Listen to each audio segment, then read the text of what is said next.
Tayo guys magluluto ngayong tanghalian ng sinigang na baboy guys. Ayan, sigang natin to guys.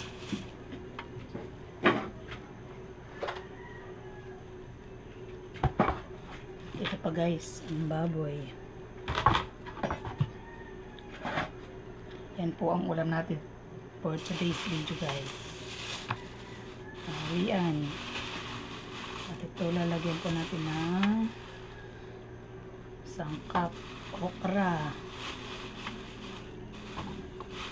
kamatis, sibuyas, siling green,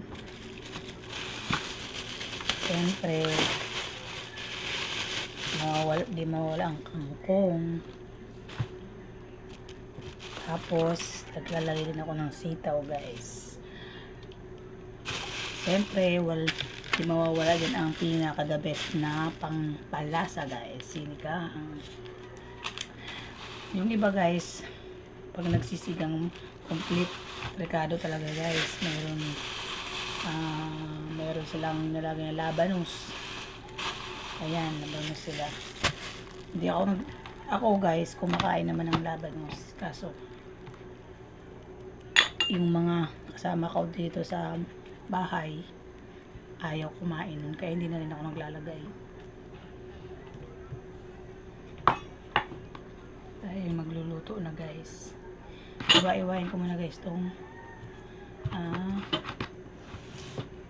baboy.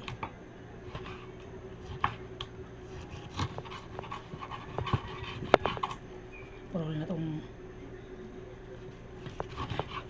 namin chilyo.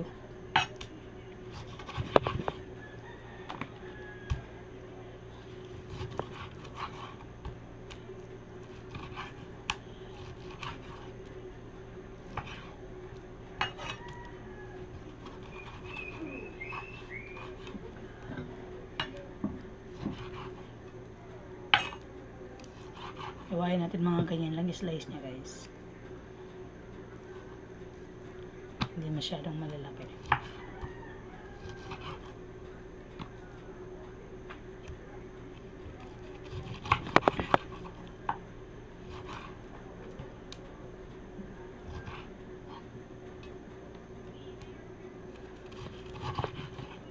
Kayo mga guys, anong mga ulam nyo ngayong tanghali?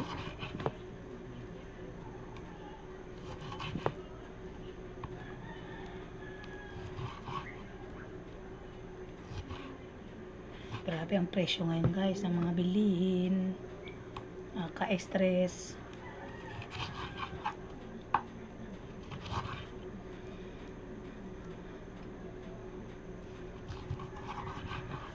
Samantalang yung iba,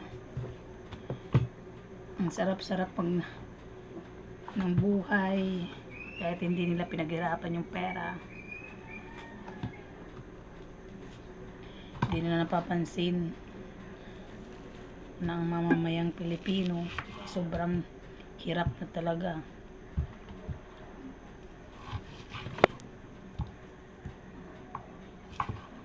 Kaya walang pag-asa ang Pilipinas.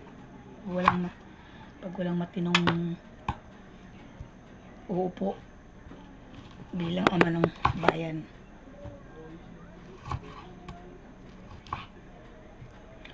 Wish ko lang na lang guys na may umupong mayor, ay may umupong presidenteng matino at hindi corrupt. Ang mga lalong lalo na yung mga nasa babang nakapwesto. Tayo na lang mga Pilipino ang mag-aahon sa ating mga sarili o ating mga pamilya. Napakabulok ng sistema. Kakaawang bansa.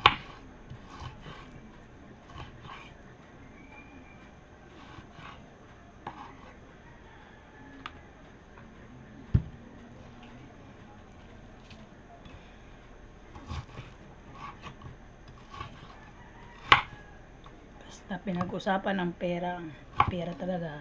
Nakakabulag ng tao. Nakaalis ng respeto.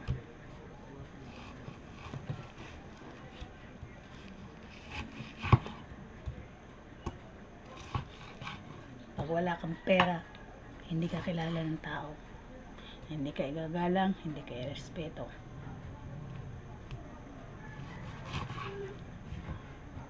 Tayo kawawa ang mga mahihirap. Pag nagkasakit, bababayaan, dalhin sa ospital. Pag wala kang ganun, tsugi ka. Hi guys, dami na nga ng problema sa buhay natin. Dagdag pag mga nakaka-stress, mga nasa paligid natin,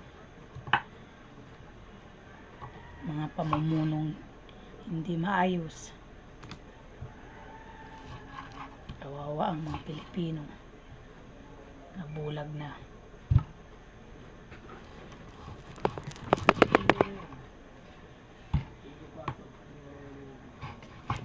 Mga sahod na, mga asawa natin, hindi man lang tumataas.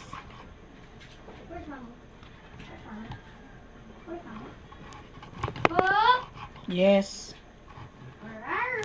Maligo ka na, be.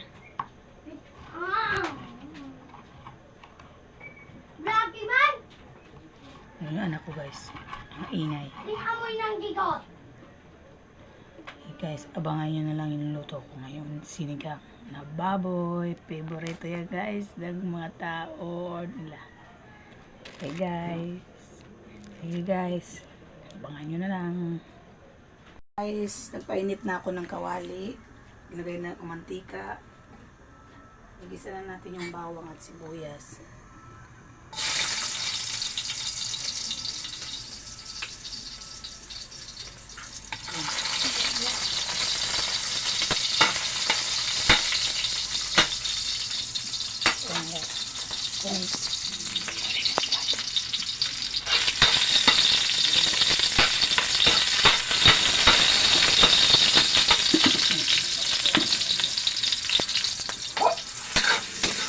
Hintayin natin mag-brown to, guys. Mag-brown muna natin yung sibuyas at saka bawang.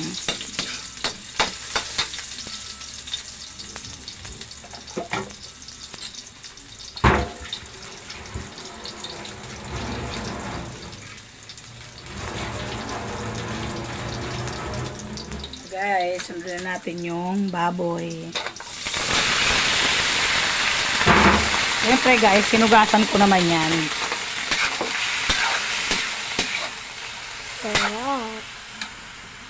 Then, takpan muna, lagay muna natin guys pala yung pamintang durog. Ako kasi nilalagay ko na yan.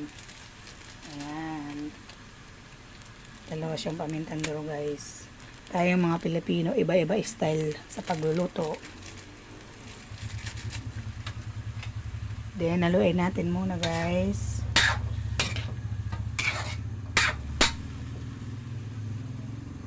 Takpan muna natin ng ilang minuto, guys.